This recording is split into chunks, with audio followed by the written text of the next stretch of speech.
성도님들 안녕하십니까? 수요일 새벽입니다.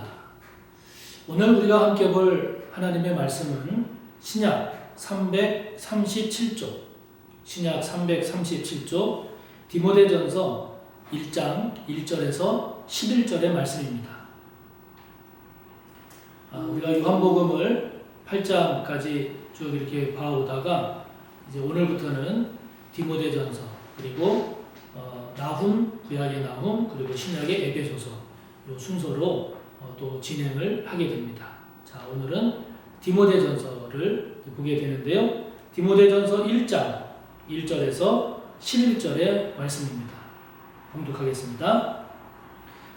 우리 구주 하나님과 우리의 소망이신 그리스도 예수의 명령을 따라 그리스도 예수의 사도된 바울은 믿음 안에서 참 아들된 디모데에게 편지하노니 하나님 아버지와 그리스도 예수 우리 주께로부터 은혜와 긍휼과 평강이 내게 있을지어다.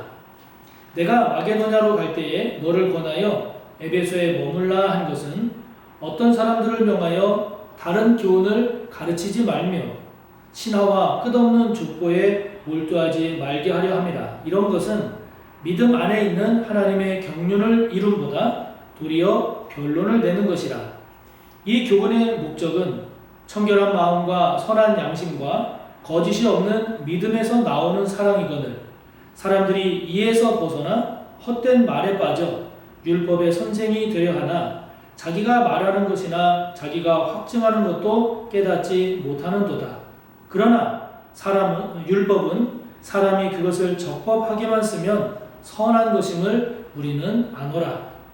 알 것은 이것이니 율법은 옳은 사람을 위하여 세운 것이 아니요 오직 불법한 자와 복종하지 아니하는 자와 경건하지 아니한 자와 죄인과 거룩하지 아니한 자와 망령된 자와 아버지를 죽이는 자와 어머니를 죽이는 자와 살인하는 자며 음행하는 자와 남색하는 자와 인신매매를 하는 자와 거짓말하는 자와 거짓 맹세하는 자와 기타 바른 교훈을 거스르는 자를 위함이니 이 교훈은 내게 맡기신 바 복되신 하나님의 영광의 복음을 따름이니라.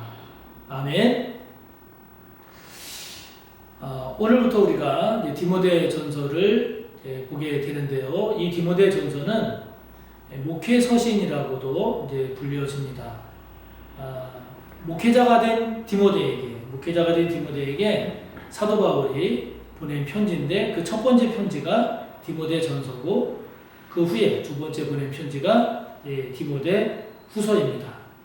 사도행전 16장 1절부터 3절을 보면 디모데는 사도 바울이 두 번째 전도 여행 갔을 때 2차 전도 여행 때 소아시아에 있는 무스드라라고 하는 그 지역에서 만난 것으로 나옵니다. 그때 사도 바울에 의해서 이 디모데가 전도되었고 그 뒤로 사도 바울에 의해서 양육되고 훈련받고 그래서 이 디모데 전서를 기록할 때는 이 디모데가 아주 훌륭한 바울의 동역자, 목회자로 세워져 있는 때가 됩니다. 디모데의 어머니는 유대인이었고 아버지는 헬라인이었음을 알 수 있습니다. 사도행전 16장 그 1절부터 3절의 디모데에 관한 내용을 보면 그런데요. 그런데 오늘 그러한 이제 전도되어서 양육하고 또 훈련되어서 목회자까지 된 디모데에게 사도 바울이 편지를 보내면서 2절을 보면 이렇게 기록을 하고 있습니다. 믿음 안에서 참 아들 된 디모데에게 편지하노니. 사도 바울에게 있어서 디모데는 믿음 안에서 참 아들 된 그런 디모데라고 지금 사도 바울은 기록하고 있습니다. 참 아름다운 표현이죠. 참 아름다운 표현입니다. 공동번역 성경을 보면 참된 믿음의 아들 디모데, 세번역 성경을 보면 믿음으로 낳은 참된 아들 디모데 이렇게 표현하고 있는데요. 참 이런 그 사도 바울과 디모데의 이런 관계를 보면 참 너무나 보기도 좋고 아름답고 참 복된 그런 모습이 아닐 수가 없습니다. 우리가 신앙생활을 하면서 또 인생을 살아가면서 이런 사도 바울과 디모데와의 관계. 우리가 표현할 때, 그 누군가를 위해서 표현할 때, 믿음 안에서 참 아들된 누구, 믿음 안에서 참 딸된 누구, 믿음 안에서 참 형제된 누구, 믿음 안에서 참 자매된 누구, 믿음 안에서 참 아버지, 어머니가 된 누구, 이렇게 표현할 수 있는 사람이 있다면 우리의 신앙생활이 얼마나 복될까요? 얼마나 은혜롭고 복될까요?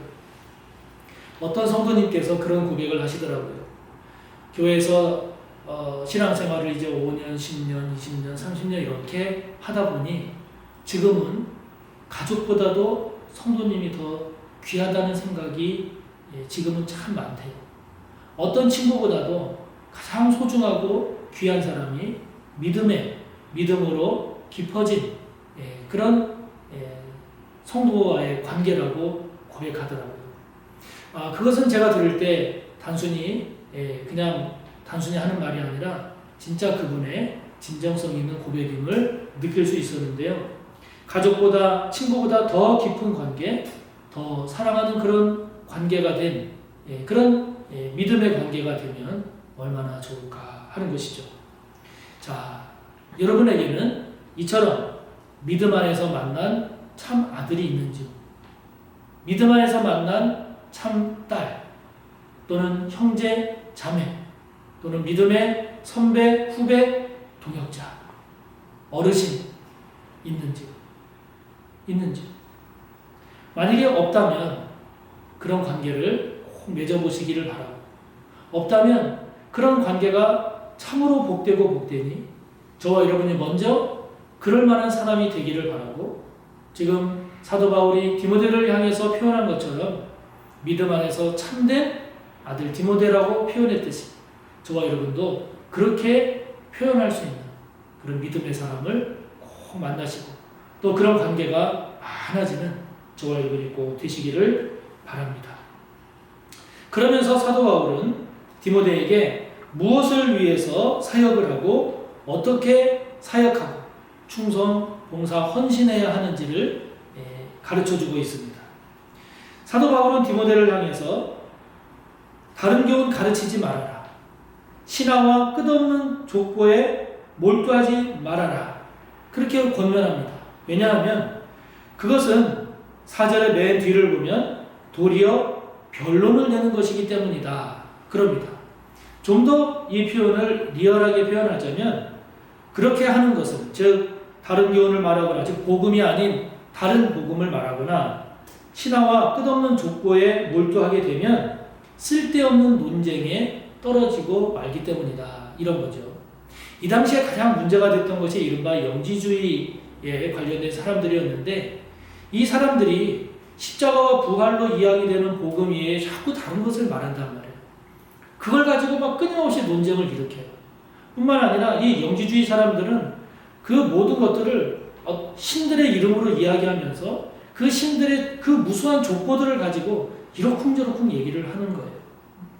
그러니까 다른 경우 다른 복음을 이야기하니 끝없는 논쟁에 휘말릴 수밖에 없고, 그것은 지금 4절에 나오는 말씀처럼 이런 것은 믿음 안에 있는 하나님의 경륜을 이루지 못한다는 거죠. 믿음 안에 있는 하나님의 경륜을 이룬다라고 하는 것은 믿음을 통해서 얻게 하시는 하나님의 구원의 계획을 이루지 못한다라고 하는 것입니다. 그러니까 이것을 우리가 한 번 더 묵상하면서 우리 자신에게 적용을 해볼 때, 우리가 열심을 내는 것은 좋지만 열심보다 더 중요한 게 있습니다. 무엇이겠습니까? 방향이고 내용입니다. 그러니까 우리가 잘못된 내용, 잘못된 방향에 대해서 열심을 내면 낼수록 그것은 결과가 더 안 좋은 거죠. 그러니까 우리가 열심을 내되 그 열심이 늘 바른 열심인지, 바른 방향인지, 그 내용이 옳은 것인지를 늘 살펴야 된다는 겁니다. 그렇지 않으면 지금 사도 바울이 이야기하는 것처럼 하나님의 경륜을 이루는 것이 아니라 도리어 쓸데없는 논쟁에 떨어지고 마는 그런 결과를 초래하기 때문이죠. 우리가 무엇인가를 열심히 낼 때 그것이 올바른 내용, 바른 방향이 되기 위해서는 그 열심이 구원을 위한 열심인가? 믿음을 성장시키기 위한 열심인가? 하나님의 영광을 나타내기 위한 열심인가를 우리가 살펴야 하는 이유가 여기에 있습니다. 자, 저와 여러분 지금 열심 내고 있는 것들이 여러 가지가 있지 않겠습니까?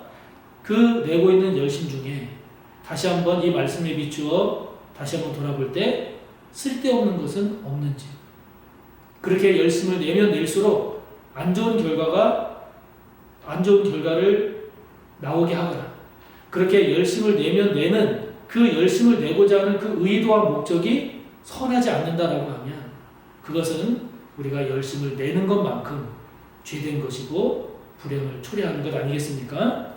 저와 여러분의 열심이 믿음을 성장시키기 위한 열심이 되길 바랍니다. 저와 여러분의 열심이 누군가를 구원에 이르게 하기 위한 열심이 되기를 원합니다.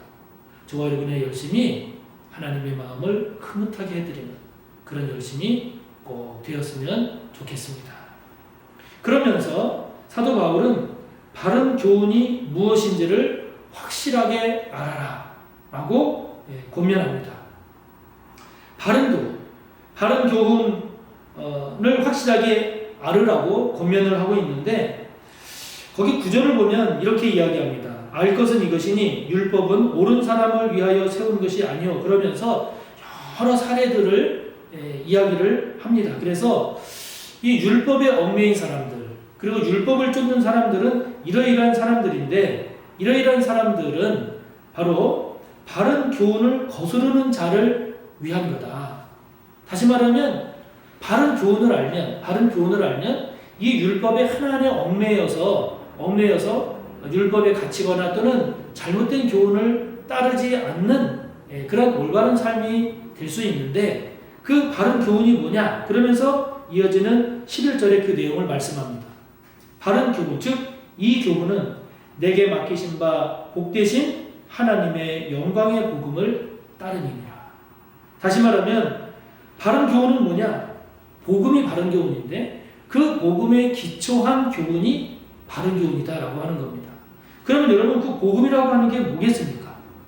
복음은 다른 게 아니라 하나님께서 예수님을 통해서 보여주신 하나님의 사랑이죠. 하나님께서 예수님을 통해서 나타내 주신 하나님의 공의죠. 하나님께서 예수님을 통해서 나타내 주신, 드러내신 섬김이죠. 그게 무엇인가요? 십자가와 부활이죠. 십자가와 부활이 하나님께서 예수님을 통해서 드러내신 하나님의 사랑이요, 하나님의 공의요, 하나님의 구원이요, 하나님의 승리죠. 그것에 근거한 것이 바른 교훈이고, 그 교훈에 충실할 때 우리는 율법에 얽매인 자가 아니라 율법에 자유로울 뿐만 아니라 율법을 완성하는 자가 되는 거죠. 그러므로 여러분, 우리가 이러한 바른 복음에 근거하지 않고 다른 새로운 무엇인가를 찾으려고 하고 있지는 않는가 하는 겁니다. 이 영지주의자들처럼, 잘못된 교훈을 따르고 있는 사람들처럼 우리에게는 이미 십자가와 부활이라고 하는 오랫동안 내려온 그러한 신앙적 진리가 있어서 그 바른 교훈이 있음에도 불구하고 그것보다 더 나은 다른 삶의 원리를 찾으려고 헤매고 있지는 않은지, 세상 속에서 이것보다 더 나은 다른 교훈은 없는지, 또는 다른 것에서 이것 이외에 더 나은 것을 추구하거나 쫓아가고 있지는 않은지. 여러분, 진리는 하나님입니다. 진리는 그 하나님의 아들 예수 그리스도입니다. 진리는 그 예수 그리스도가 이루신 십자가와 부활을 통한 구원이요, 영광이요, 승리죠. 오늘도 저와 여러분이 이 바른 교훈에 깊이 뿌리를 내리고 더욱 이 바른 교훈을 신실하게 쫓아 살아가는 저와 여러분이 되기를 바랍니다. 오늘도 함께 나눈 이 말씀을 묵상하고 하나하나 생각하며 기도하시고 하나님께 또 아랠 기도의 제목을 힘써 간구하시기 바랍니다. 내일 뵙겠습니다. 감사합니다.